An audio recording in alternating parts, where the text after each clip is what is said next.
እንግዲህ በዛሬ ቪዲዮአችን ማለት ነው ሩትዬና ሜሪ ተጣልተዋል ማለት ነው። በቃ ሊደባደቡ ደርሰዋል። እንግዲህ ለምን እንደሆነ በዚህ ቪዲዮ ላይ የምነግራችሁ ይሆናል።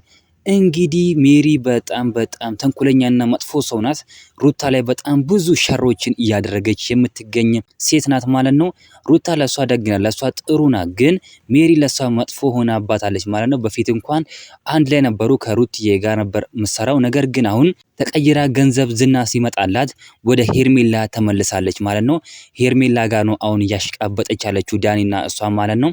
ስለዚህ ሩትዬም በጣም ተናዳ ካሁን በኋላ ከህይወቴ ውስጥ ውጪ፣ ህይወቴ ውስጥ መግባት የለበሽም አንቺ በጣም መጥፎ ሰው ነሽ ስትላትም ተናግራለች ማለት ነው። እውነትም በጣም መጥፎ ሰው ናት ሜሪ እውነት ለመናገር ከሆነ።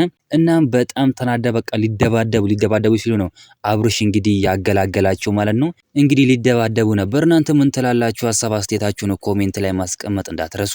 ቪዲዮ ላይክ፣ ቻናሉን ሰብስክራይብ ማድረግ እንዳትረሱ። በሌላ ቪዲዮ እስከምንገናኝ በያላችሁበት የዓለም ዳርቻ ሰላማችሁ ብዝት ይበልልኝ። ደህና ሁኑልኝ።